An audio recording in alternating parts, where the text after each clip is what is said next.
కులవృత్తుల్లో ప్రోత్సహించేందుకు సీఎం కేసీఆర్ ప్రవేశపెట్టిన గొప్ప పథకమే బీసీ బంధు అని సత్తుపల్లి ఎమ్మెల్యే సండ్ర వెంకటవీరయ్య అన్నారు. ఖమ్మం జిల్లా కలూరులో 300 మంది లబ్ధిదారులకు ఆయన బీసీ బంధు చెక్కులు పంపిణీ చేశారు. సామాజిక న్యాయానికి పెద్దపీట వేసిన గొప్ప ప్రభుత్వం తెలంగాణ ప్రభుత్వమని కొనియాడారు.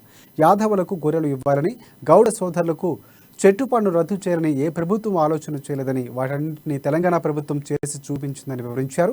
అదేవిధంగా నియోజకవర్గంలో చెక్ డ్యాంలు, వంతెన నిర్మాణానికి 58 కోట్ల రూపాయల నిధులు విడుదల అయినట్లు తెలిపారు.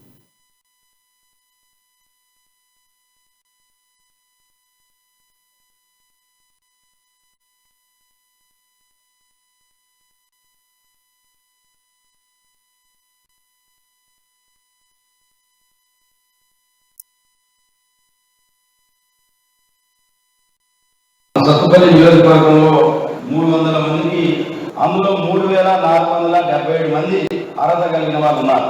ఇవాళ తెలంగాణ వచ్చిన తర్వాత అందరికీ పోతున్న కుల వృత్తులను, చేతి వృత్తులను ప్రోత్సహించాలని చెప్పి, కుల వృత్తుల్ని నమ్ముకొని పనిచేసే వాళ్ళని ఆదరించాలి, ప్రోత్సహించాలని చెప్పి ఒక సదుద్దేశంతో తెలంగాణ వ్యాప్తంగా ₹1,00,000 ఆర్థిక సహాయం చేయడం జరిగింది. ఈ వేదిక ద్వారా విజ్ఞప్తి చేస్తున్నాను, ఈ కార్యక్రమం ప్రారంభం మాత్రమే, దీనికి ముగింపు లేదు. ప్రతి నెల నిరంతరాయంగా ఈ యొక్క కార్యక్రమం అర్హత కలిగిన ప్రతి లబ్ధిదారులకు అందించే వరకు ముఖ్యమంత్రి కేసీఆర్ గారు కొనసాగిస్తారు. ₹1,00,000 బ్యాంకు సంబంధం లేకుండా సత్తుపల్లి నియోజకవర్గంలో